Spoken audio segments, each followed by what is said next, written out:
Good morning. Welcome to the King's Report News Hour for the 22nd day of the 5th month, the 16th year of Chungi Tem Elder, sitting in for the second king of Chuniguk, Yongjin. Let's go and see what is happening around the kingdom. And right now, oops, that's not the wrong page, okay. Right now, in Chongpyeong, Tennessee, it is 67 degrees. And mostly sunny, getting up to 83 today, mostly cloudy and humid, a couple of afternoon showers and a thunderstorm. Tonight, 67 for a low, mostly cloudy and humid with a thunderstorm. And in father's hometown of Cheongju, Korea, it is currently 76, partly sunny, 60 degrees for a low tonight, hazy sunshine and a high of 86 tomorrow. And in northeast Pennsylvania at the Turnagoon Palace, currently 59 and cloudy, 71 for a high today. Okay, yeah, still cool, isn't it? And then 64 for low tonight, low clouds and humid with a couple of showers at the Liberty Rock RV Park and Campground. Not going to be cool there. 71 to start the day, but getting up to 93, mostly sunny, breezy, and humid. Tonight, low of 75. Breezy this evening, otherwise clear to partly cloudy and humid. At the Suncheon Palace in Korea, currently 74. Getting down to 65 tonight, partly cloudy and humid. Tomorrow's 91 for a high, hot with hazy sunshine, possible danger of dehydration and heart stroke while doing strenuous activities. And at the Gunma Palaces in Japan, 87, mostly clear right now. 74 for a low tonight, and evening shower in spots, then partly cloudy, late, warm, and humid. And then tomorrow, high of 94. So the Gunma Palaces take the prize today on the highest temperature forecast. This is for tomorrow, partly sunny and hot. A couple of afternoon and thunderstorms. Danger of dehydration. All right. And then at Ilan, Taiwan, yes, 82 to start the evening. They're in the evening right now. Partly cloudy, overcast right now, and then partly cloudy through the night, 75 for a low. And a high of only 91, so not as hot as in Gunma Palaces. Periods of cloud and sunshine with a couple of thunderstorms in the afternoon. So yes, Gunma takes the prize today. All right, let's go to Father's Word, and I'm in the book on blessed families, chapter 1, and chapter 1, section something or other, probably section 1. Anyway. In chapter 1, Paul says, Satan entered into the heart, and again, I'm translating Ma'um, right? Ma'um as heart. Sometimes it's translated as mind, often translated as mind, sometimes as heart. I've explained that before. So Satan entered into the Ma'um of Adam and Eve, and because of that, so he's drawing a cause and effect here in this sentence. They received or inherited Satan's blood lineage. Okay, and this is an important point. You know, I was talking to a reporter. I believe this may have been last year's October event, the Liberty Rock, Liberty Rock, what's it called? The Rod of Iron, thank you. Rod of Iron Freedom Festival last October.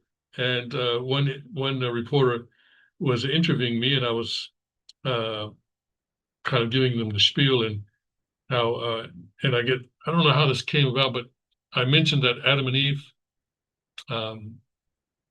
had received Satan's blood lineage somehow. And so she then sort of was confused and misinterpreted. You know, what does that mean that they were somehow born from Satan or something like that? So it's a little bit difficult for people to understand, I think, initially. But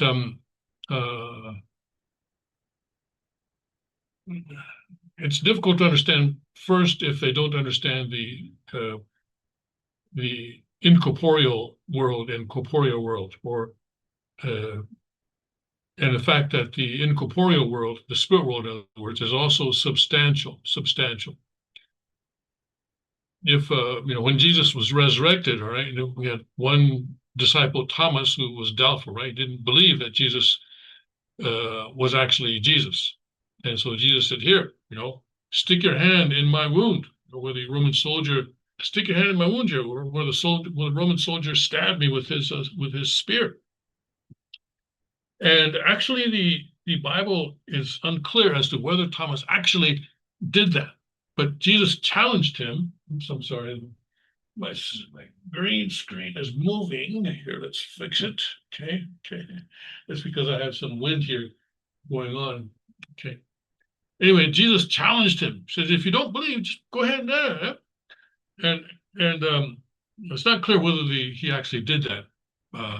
But if he had, and if we assume that he did, he would have felt something substantial.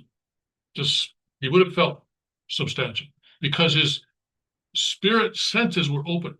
And the spirit senses are just as the physical senses. There's a parallel sense, eye, this sight, hear, smell, taste, touch. Those also exist in the spirit realm. And so the spirit realm is also substantial. And the spiritual fall, right, between Adam and Eve, between Lucifer and Eve, was a substantial act. It was a substantial act. And even some of, I noticed that some very, very old time members get this point confused. It was a substantial act. Lucifer didn't imagine that he was having sex with Eve. He had sex with Eve, right? He stuck his penis into her something, whether it was her vagina or her anus, we don't know. But it was his penis that went into her. And it penetrated her. This was a substantial act.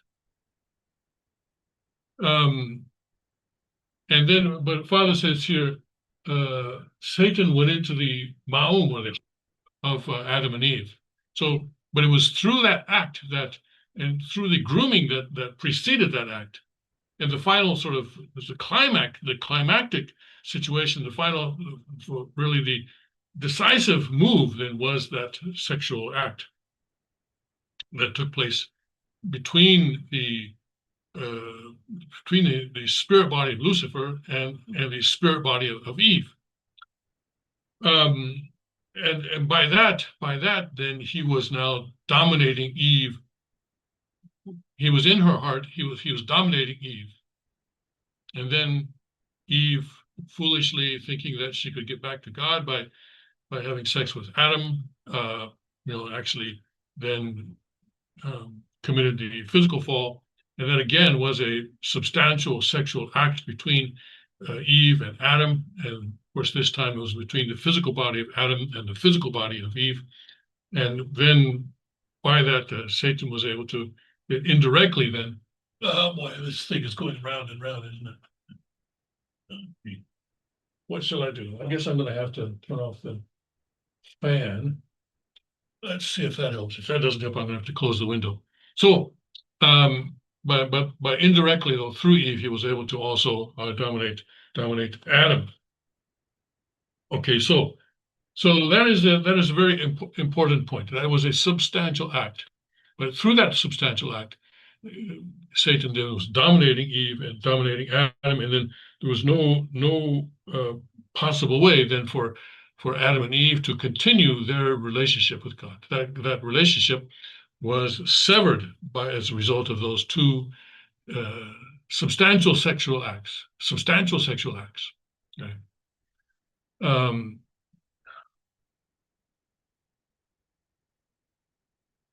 All right, so let's let that be our lesson for today. Okay, all right. All right, praise God for that lesson, and let's go and see what is happening now. Um, so President Trump went to the G7 meeting in Alberta, Canada, as we reported on Saturday. But then on Sunday, he sort of abruptly left, or Monday, I guess it was, he abruptly left the meeting in Canada and returned to Washington, D.C. And he refused to sign the G7 statement on Iran and Israel. And people immediately assumed that he was going back to Washington to deal with somehow a ceasefire agreement. And French President Macron actually sort of came out and said as much, that the United States had put forward a peace sort of a deal or something like that.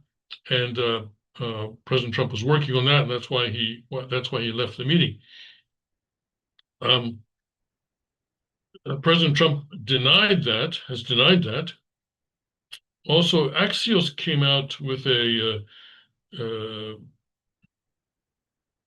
Axios also came out with a story that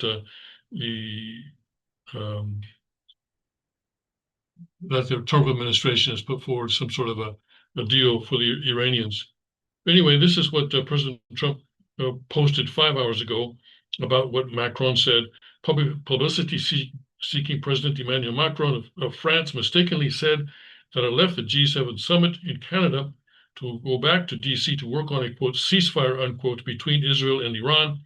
Wrong. He has no idea why I am now on my way to Washington, but it certainly has nothing to do with a ceasefire. Much bigger than that. Whether purposely or not, Emmanuel always gets it wrong. Stay tuned. And some media sort of focused in on that phrase, much bigger than that.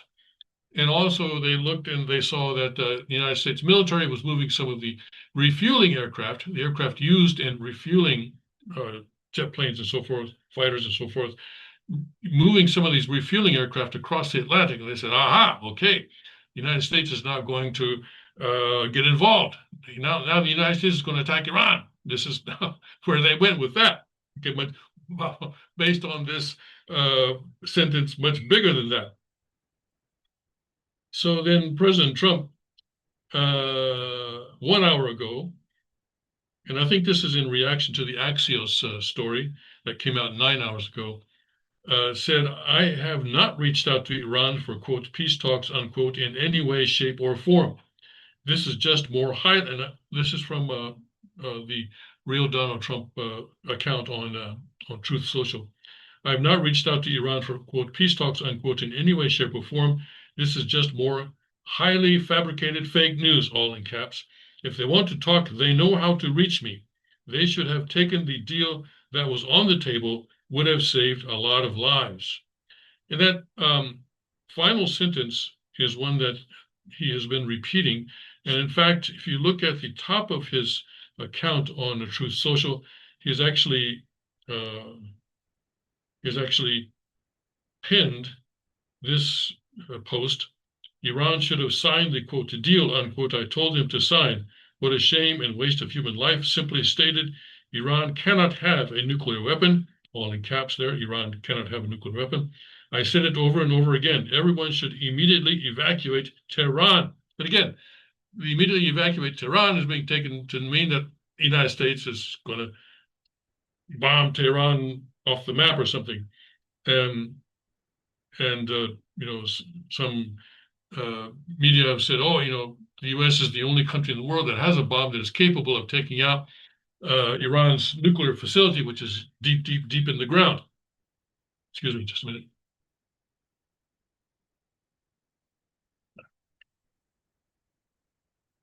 So right now, and also as he was returning to Washington, he told his national security team to meet him in the Situation Room. And, that kind of also implies that something big is about to happen, right? Something big. If it's not U.S. attacking Iran, then what is it? And so far at the moment, I don't see anything right now. Let's see here. I don't see anything right now.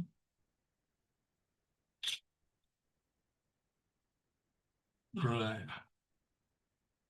So the bottom line is we don't know what's going on. That's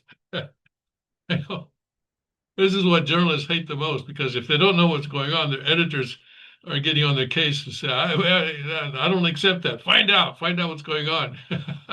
but, but right now, we don't know why President Trump left the G7 meeting.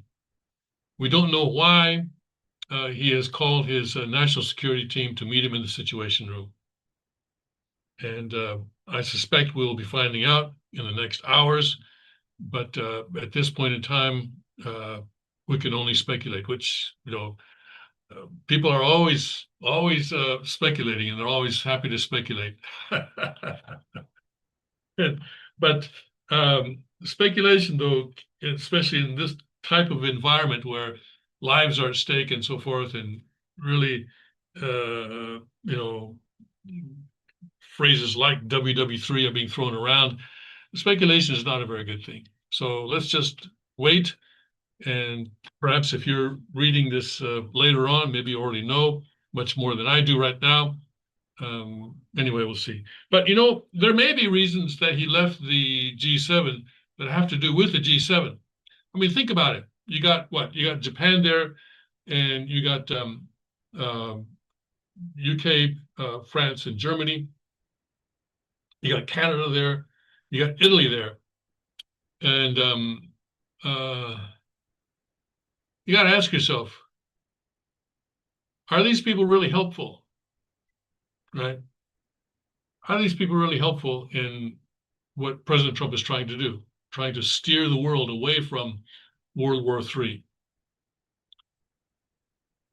The Japanese prime minister was also there, and so Ishiba also came up or had a meeting with the Trump. Said, "Oh, please, don't hit us so hard with the tariffs." And the Korean new president is also there, and many other heads of state and government are also there, sort of invited. I think the president or prime minister of India is also there. And President Trump may have just said, "Hey, you know what? I don't have time for this right now. I'm trying to prevent World War III from exploding in the Middle East, and I just don't have time for this, for all these people coming up to me and asking for me to reduce their tariffs and stuff like that." So that may be why he left the meeting. That's the one speculation that I will do right now. Okay. And if that is the case, then I don't blame him. I don't blame him. I think he'd rather. I think he'd rather deal with these countries one at a time and over a longer period of time than to have them all sort of coming at him at once there in Alberta.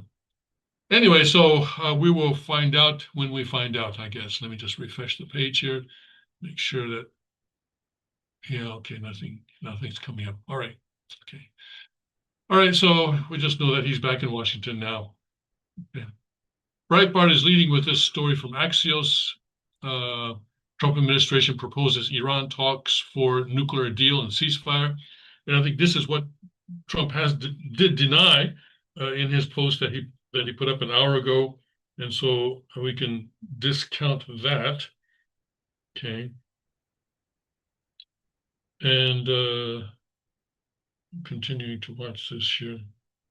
One thing he did do an hour ago is that he reposted this tweet, a post saying, and I think this was an old post that he put up, never gotten over the fact that Obama was able to send $1.7 billion in cash to Iran, and nobody in Congress, the FBI, or Justice called for an investigation.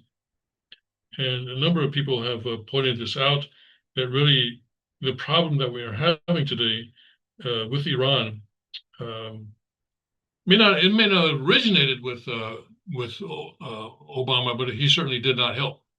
And others have pointed out that Carter was the one that led that effort to bring down an exiled Shah of Iran, because the left at that time was criticizing the Shah for all sorts of human rights violations. And guess what?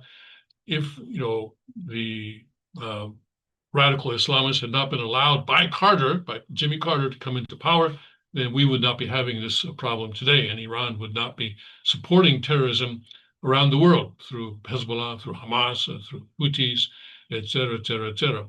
So, yeah, Carter in the 70s, Obama, also these Democrat politicians who were chosen by the American people, let's not forget that, chosen by the American people, have really created a terrible mess that President Trump is now trying to somehow get us through without a truly global catastrophe. Truly global catastrophe. We'll see. We'll see what happens. So anyway, President Trump has told people to evacuate Tehran, and I think what we see is that a lot of Iranians are doing that. They're either evacuating or they are going into bomb shelters and stuff like that. And so we will see. And meanwhile, Netanyahu is telling Iranian people that your hour of liberation is near. So all sorts of, propaganda, and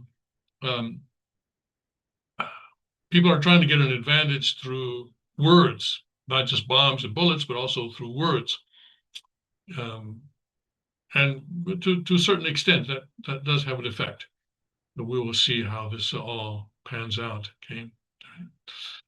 So that's about all we have right now on what's going on in Iran, between Iran and between Iran and Israel. Okay, yeah. So there is a report that Iran now is looking for a way out. Wall Street Journal, especially, is saying that Iran signals it wants to de-escalate hostilities with Israel. Okay, but as if they want to do that, it's pretty easy. They just have to give up their nuclear program. All right. We'll see how this all works out. Meanwhile, of course, people are dying both sides. More people in Iran than in Israel, but people are certainly dying right now. So let's see. Right now, let me just check here. It is coming up on 3 o'clock in Tehran and coming up on 2:30 in Jerusalem. So it's the kind of the afternoon there in both countries. All right. Let's see what else is going on today. I wanted to do this. Do I have anything else I need to do? Okay. I wanted to do this. This is about an alternative to insurance, faith-based cost sharing. And I wanted to do this because my wife and I have been doing one of these programs for how long now? Several years, I guess. Yeah, we got involved a few years back. And of course, our situation is kind of unique, but we are certainly satisfied with it. Some of you may know I was in the hospital, was it a couple of years ago? And between Medicare and this program, I wound up not paying anything. Prior to insurance, I think the hospital cost was something like a little bit over $100,000, but it was all taken care of. And so I'm really, really happy with this. And also, as it says, it's faith-based cost sharing. And so they don't cover sort of in our case, and ours is a Christian program. And so they don't cover costs that come as a result of non-Christian behavior, such as abortion, such as drive, if you have an accident while driving under the influence of alcohol or any kind of a medical cost that comes as a result of alcohol consumption, they don't cover that. Cigarettes, smoking, they don't cover anything that comes as a result of smoking, et cetera, et cetera, et cetera. So drug use, of course, obviously. So that means that my money that I pay to them, they don't call it a premium, but it's basically a premium. I pay a monthly, my wife and I pay a monthly fee to them, which they don't call a premium because they're not an insurance company. But we know that our money is not going to be used for an abortion. It's not going to be used for, by the way, gender surgery. Okay, it's not going to be used for that either. Never, never. And any other non-Christian, unchristian behavior result costs or something like that. So anyway, I just wanted to do this story in the Epoch Times to let some people know that there is a alternative to insurance, which you have to do your own research, all right? DYOR, do your own research, DYOR, to see whether or not this is a good fit for your situation. But just to let you know that this kind of thing does exist. Here, Reagan Noble helped to block to shot on goal during the last game at the Eureka College soccer team's 2022 preseason. The blinding pain he felt on touching the ground came from a torn anterior cruciate ligament. As the 20-year-old was helped from the field, he began a weeks-long journey that included consultation with many doctors, diagnostic imaging, surgery, and physical therapy costing tens of thousands of dollars. Hoping to return to soccer, he searched for a surgeon familiar with the sports medicine. He researched procedures and spoke with several doctors, then settled on a physician in St. Louis. The provider was a 3-hour drive from Noble's home, well beyond the reach of local insurance networks. Not that it mattered. The family was uninsured. Joel Noble, Reagan's dad, called the hospital to negotiate a fee for self-payment. After surgery, Reagan Noble left the hospital with a repaired ligament. His father left with a 72-month payment plan. All told, the injury racked up $70,000 in medical expenses, yet within 4 months, every bill was paid in full. The funds came not from a social media solicitation or GoFundMe campaign, but from members of Samaritan Ministries, a faith-based healthcare sharing ministry in which the family had participated for years and where Joel Noble is employed. Healthcare sharing ministries are groups of like-minded members who pool their resources to share healthcare expenses. And that's what we're doing. We pay a fee, a monthly fee, and it goes to pay other people's medical expenses. And then when I had that situation with the hospital, everyone else's monthly fee went to pay my expenses. And when I say everyone else, actually there are the one that I'm doing has a very large membership. I'm not going to tell you which one it is because I don't want to bias you in favor of anyone. You need to do your own research. Health shares are not insurance companies, and this is important. But so because they are not insurance companies, they are not legally obligated to pay your medical expenses. They're not legally obligated, all right? There's no obligation. But in the case of the one that we're involved in, they say that they have never actually missed or been in a position where they could not pay someone's legitimate cost. Health shares are not insurance companies, but they have grown in popularity since the Affordable Care Act required the purchase of health coverage. Qualified healthcare sharing ministries are exempt from that requirement. At least 1.5 million Americans now participate in health shares, according to a 2023 report by the state of Colorado. And apparently, my wife and I are 2 of those 1.5 million. As Congress considers changes to Medicaid and the Affordable Care Act marketplace that could leave millions of Americans looking for alternatives, proponents of health shares say they offer greater medical freedom and lower costs. Now, I don't know about the lower costs because we recommended this to someone and they researched it and they said that actually the cost would be greater for them. So again, DYOR, right? Do your own research, not necessarily lower costs. For us, it probably, but I didn't really compare that much because to me, the attraction is the fact that My money is not being spent for transgender surgery or for, abortions or for, alcoholism or smoking related expenses, things like that.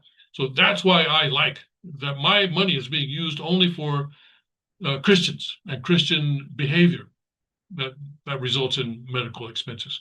Critics warn that health shares do not operate under the same laws as insurance companies and could leave members facing unexpectedly high medical bills on their own.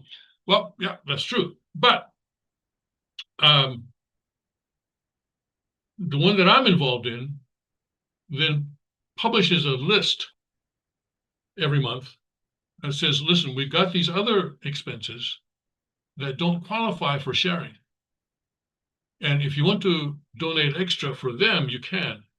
And I do uh, I do donate a little bit to that. But I think those are mostly for pre-existing conditions, because I think there's a certain period after you join where uh, your condition is considered pre.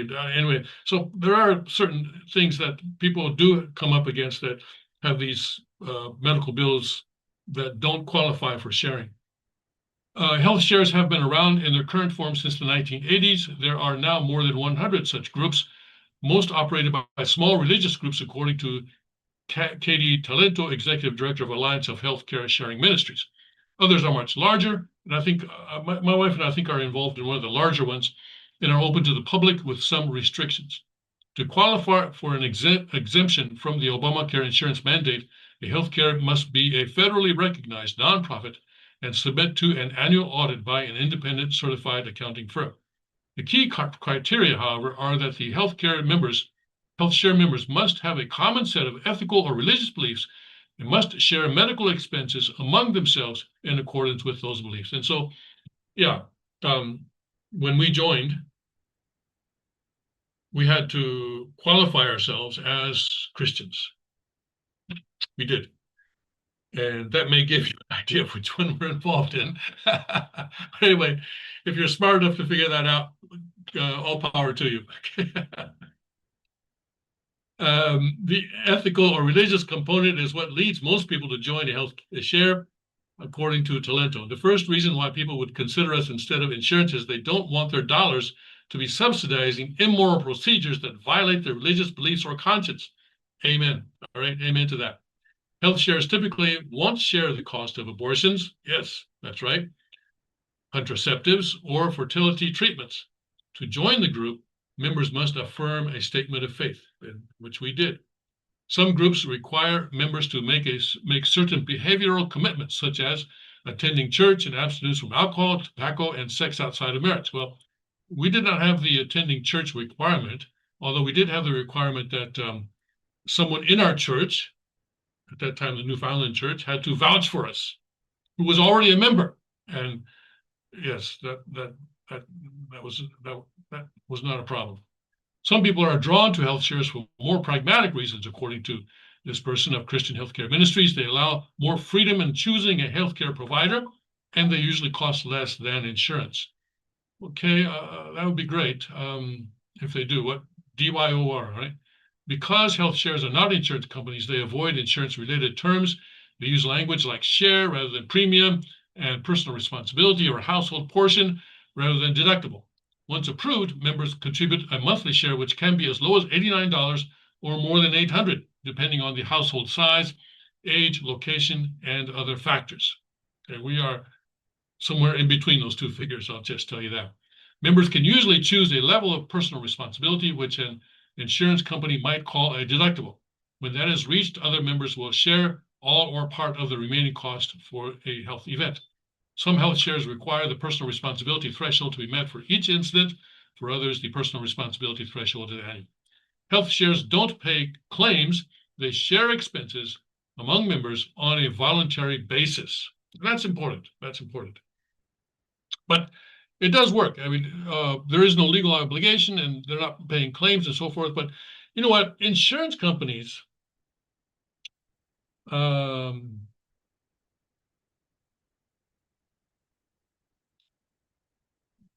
from what I've heard, because I don't have very much experience with insurance companies in the U.S., recently anyway, seem to look for ways that they don't have to pay, right? But I don't know. I might be going out on a limb when I say that, our health share is more ethical in that respect. But you know what? You know what I really like is that when I call these people, okay, for customer service, at the end of my call, you know what they say? They say, "Would you like to pray for it? Would you like us to pray for you?" Wow, I like that. Or something like that. Is there something that you would like for us to pray for? I mean, they really are Christian. I find that extremely attractive. Okay, I'm not going to tell you which one it is, but maybe you figured it out already. And if you're involved in the same one as I am, you've obviously figured it out. Most health shares facilitate peer-to-peer payments, whereby members send checks or bank transfers directly to one another to pay medical bills that have been approved for sharing. I think mine used to do this, but I think they stopped doing it for some reason. They used to publish a list of people, but I noticed that they don't seem to be doing that anymore. I don't know why that is.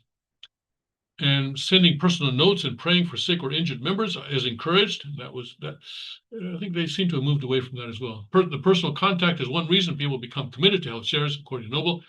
It isn't just this anonymous moving of funds behind the scenes, he told the Epoch Times. It's very personal. Some health shares, particularly the few that have an agreement with a provider or network, use a centralized payment system. Members deposit their share amounts into a bank account, and the health share withdraws them to send either to the provider or to another member. We process the bill, we adjudicate the bill, we negotiate the bill, we apply discounts to the bill and create a convenience for our members. So in our case, when I was in the hospital, when there was about $20-some thousand left over after Medicare, the money was sent directly to the provider. We did not receive any checks ourselves. The National Association of Insurance Commissioners has issued multiple consumer notices to clarify that health shares do not operate like commercial insurers. 30 states have exempted health shares from insurance regulation as of 2024, according to the American Legislative Exchange Council. Medishare, a subsidiary of Christian Care Ministry, gives this disclaimer on its website. Medishare is not an insurance. It's not regulated as insurance.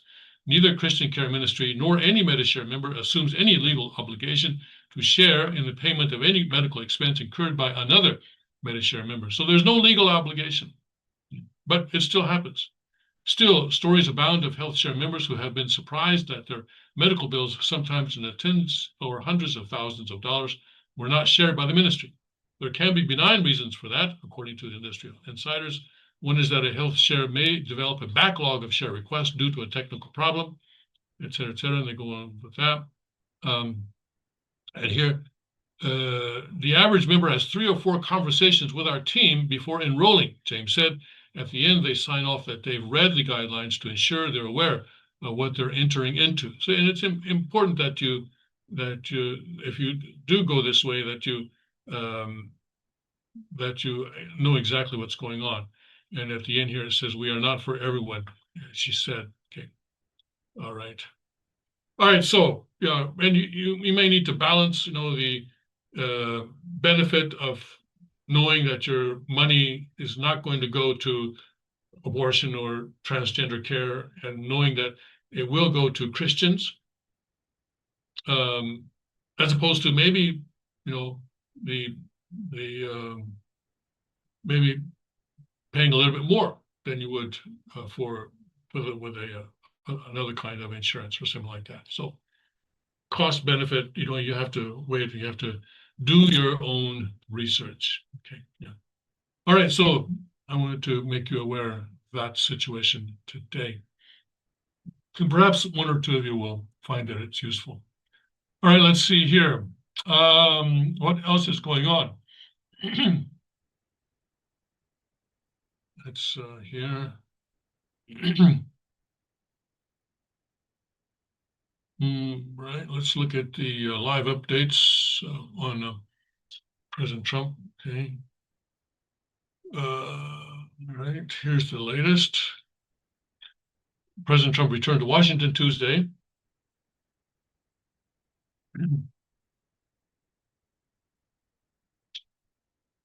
To deal with the war between Iran and Israel as the two sides exchanged deadly fire for a fifth day.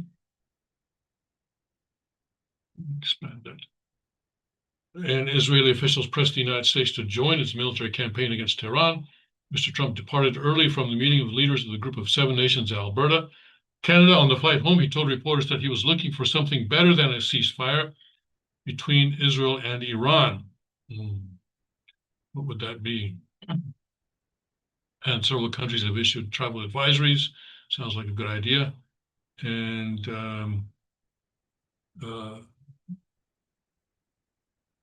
conflict between Israel and Iran has so far only had a modest impact on oil prices. One reason for that appears to be that the market has plenty of supply. In an online conference on Tuesday, analysts at the IAEA forecast that growth in oil production for this year would be 1.8 million barrels a day, more than double the pace of demand. Okay.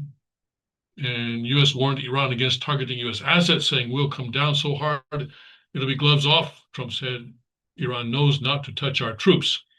He is considering sending Vice President Vance and Steve Witkoff to meet with the Iranians, but it depends on what happens when I get back. He later said, I'm not too much in the mood to negotiate with Iran. Okay, and he has landed. So he's landed back there in, I guess in Maryland at the Joint Base Andrews. And he said he's looking for an end, a real end, not a ceasefire, a real end. Trump said he wanted complete give up by Iran. Okay. And Syria is notably silent as other Arab nations condemn Israeli attacks on Iran. Interesting that Syria is silent. Not sure why that will be, but they have a new government there. Maybe they're still trying to sort of figure out where they stand. Okay, so bottom line, we still don't know what's going on.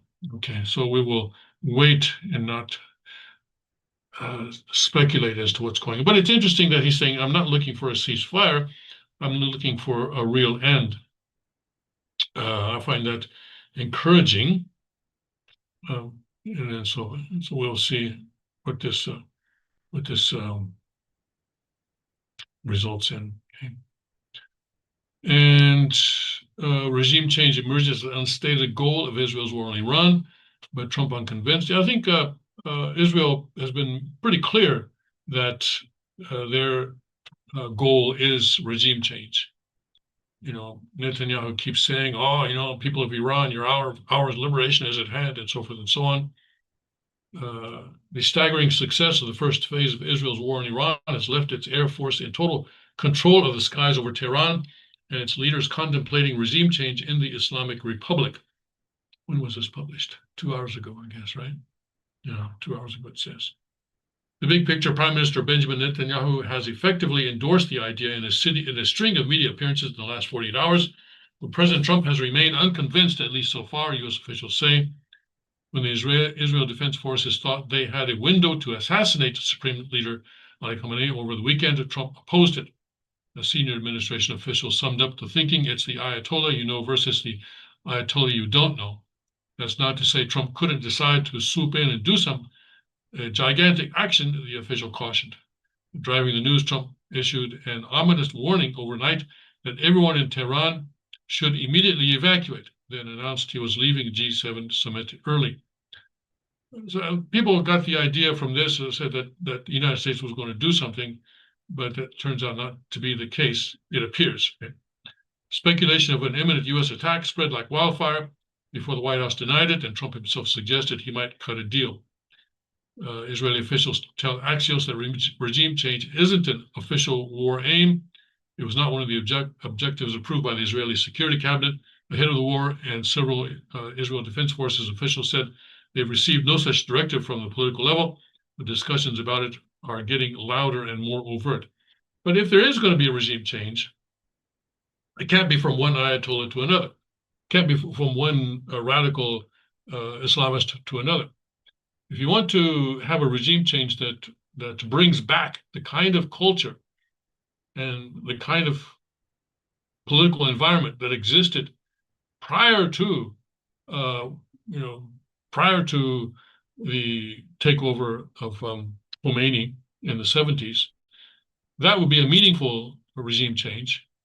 But just changing one radical Islamist for another is not going to do it. And if free and fair elections were held in Iran, I suspect the Iranian people would elect someone like that. I suspect that's the impression that I get, and I think a lot of people have that impression. But we'll have to wait and see what opportunities come up. Yeah. All right, let's see here. All right, let's take a look at Newsmax here. And Israeli ambassador says the UN weakness on Iran led to the war. Yes. A lot of people still don't get this idea that weakness leads to war.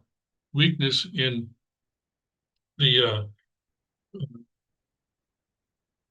U.S. leadership in particular, but basically weakness not only in the U.S. but also in Europe and Japan and other sort of Western countries that are operating.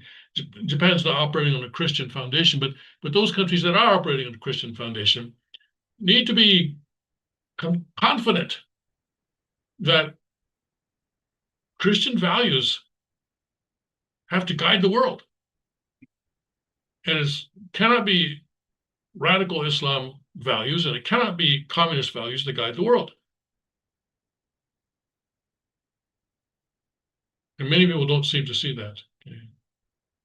And many of the objections against President Trump, for example, he doesn't say nice things about women, or he said certain things about women, or something like that. And he's mean. I don't like him.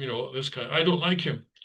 But what I want to emphasize is that when we choose a president of the United States, when we vote for a president of the United States, we're not choosing the president of a student council in high school, all right? This is not a popularity contest. This is a job interview. And we need to see, look, this is the job that has to get done. And we want to see who is qualified to do that job. And right now, the job is what? The job is to keep the world out of World War III. That's the job. And the job is to bring down the Chinese Communist Party. That's the job.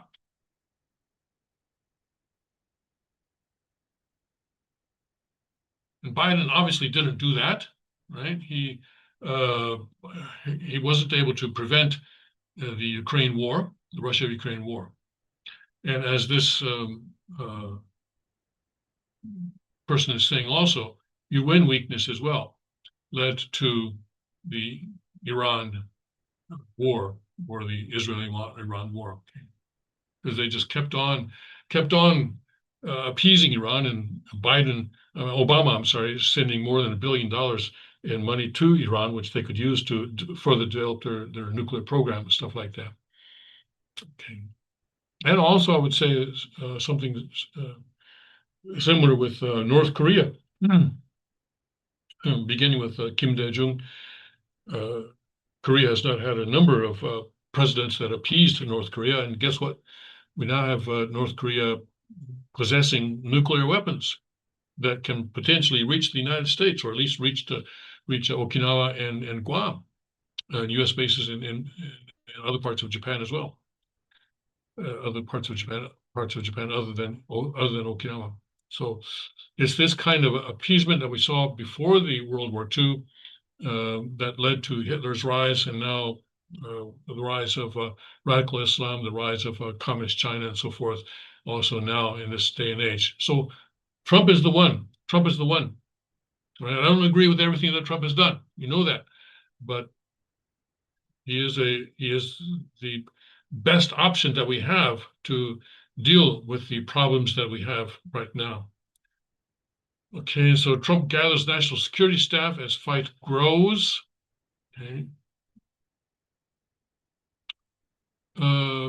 Has directed his national security staff to convene in the White House Situation Room. An administration official told CNN on Monday night. The official did not say if Trump directed the officials to convene immediately or to be there when he returned to Washington from the G7 summit, having abruptly cut short his visit to Canada and so forth. Okay. And that's basically all we have on that. Okay. Okay. And here, and Trump wants Iran to give up entirely on nuclear weapons. Right. You know, he does not want Iran to turn into another North Korea, where people drag their feet. You know, oh, you know, let's have a ceasefire. Let's on, and then suddenly one day they find that North Korea actually has nuclear weapons. Okay. So President Trump said he wanted a real end to the nuclear problem with Iran, giving up entirely on nuclear weapons. In comments he made to reporters on Air Force One, giving up entirely. Iran cannot have a nuclear weapon. It's very simple. Okay. And he said he might send Witkoff or Vance to meet with Iran. It depends on what happens with when I get back. And he's back now.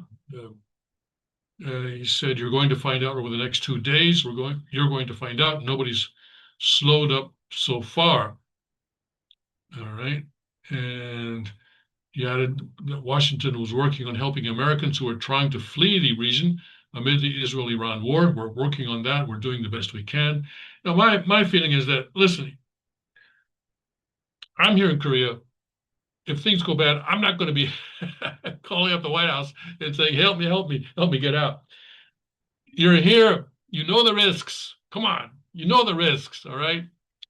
It's like these banks that expect the government to bail them out, or people who build houses on the shoreline and then the hurricane comes and blows their house away and they say, oh, no, I want the government to come in and help me rebuild the house back on the shoreline because the insurance companies won't do it. No, listen, you know the risks, all right? I know the risks of living in Korea. Okay, I'm not going to be whining if things go bad here. So this thing that, oh no, the government has to go in and help Americans you know, get out. Come on. I'm against that. Take your diplomats, take your soldiers and military personnel, and the rest of us, we know the risks of being here. All right.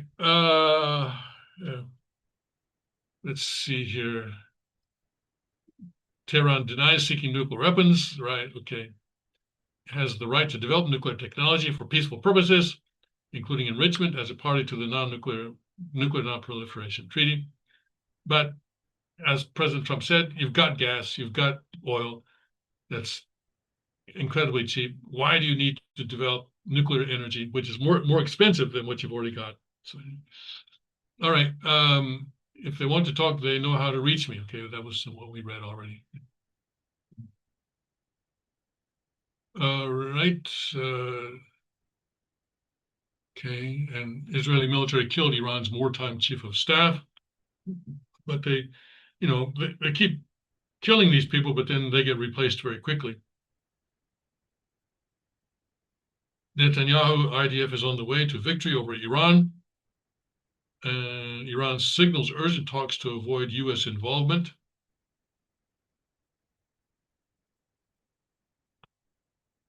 But President Trump keeps saying that U.S. is not going to be involved.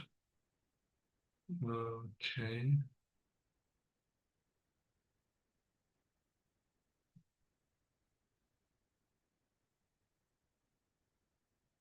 The Wall Street Journal first reported Monday that Iran was urging the U.S. to not join Israel's four-day assault, pleading that allies talk to Trump about nuclear and ceasefire talks with Israel.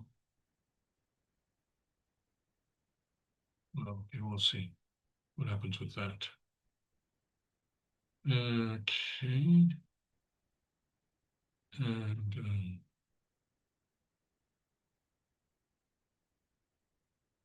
EU not offering a fair deal, Japan being tough too. Okay, these are the tariff talks that are ongoing. Okay, and then Trump administration disbands group focused on pressuring Russia. And President Trump during the G7 said that, you know what, it was a bad idea to exclude Russia from the G7. For a couple of years, when was that? That was some time ago, but there was a couple of years where Russia joined the G7 and became the G8. That lasted for a couple of years. When was that? In the 2000s or 2010s, I think, maybe. And, and people said, well, we don't really like Russia, so let's not let them come. This is our club. But President Trump's point is that, listen, if you had kept Russia in the group, then there's a higher probability that the Ukraine war could have been avoided from the start. And I think that's an important point. The point of having all these governments come together is to hash out problems that you have, all right? But then they say, well, we don't like you, and so we're not going to invite you. If you're only inviting people that you like, there's not a whole lot that's going to get done.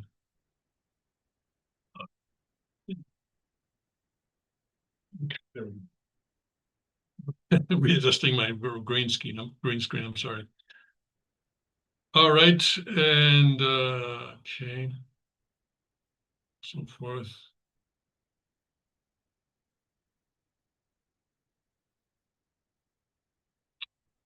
And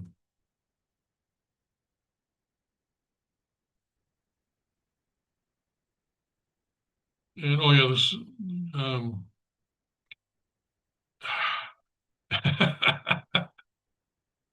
just when I'm trying to say all sorts of nice things about Trump, he does something else that well, it's not him, but it's his kids, but still.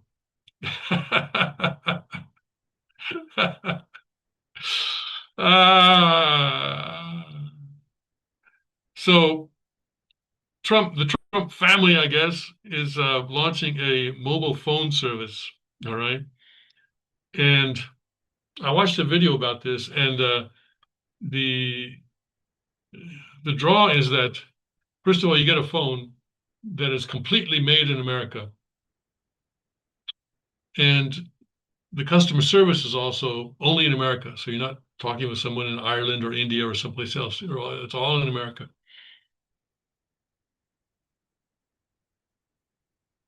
I don't think it's going to go very far, frankly. I don't think it's going to succeed because, fundamentally, economic decisions based on politics as opposed to economic factors generally don't work out. Generally speaking, don't work out. If you let politics enter you into your economic decisions. I don't know. I am not at all tempted to join this mobile network, but you may have a different take on this. So the president's eldest son unveiled the launch of Trump Mobile, a wireless service positioned as both an affordable option and an ideological alternative to traditional mobile carriers. So I look at that word ideological, and that sends alarm bells in me. Okay. Maybe in the future we will have a Tonyuguk mobile phone, but in that case too, I think I might be a little bit reluctant. Anyway, well, we were excited to do something like this. So much of what we focused on in the last few years has really been creating value and utility for Americans, et cetera, et cetera, et cetera. So it's going to be 47. Oh, so the monthly fee is going to be $47.45. All right. And the phone itself, I think, was going to be something like $499, I think, or something like that. Right. And for 47 a month, 47.45. All right. You see the number? All right. You see the number? 47.45. a month. You get unlimited calls, unlimited texting, free calling to 100 different international areas. In addition to standard wireless features, Trump Mobile includes service that Trump Jr. says are typically sold separately. All right. It doesn't give the cost of the phone, which I saw someplace else. They said $499, and I'm assuming that means $499, surely not $4.99. I don't see the cost of the phone here. Okay. DYOR, right? Do your own research. I gotta go. All right, tomorrow's Wednesday. We're going to continue our study of blood lineage, which we talked a little bit about today in our REMA. And so I will see you there tomorrow, Wednesday. God bless, Godspeed. May his kingdom come quickly.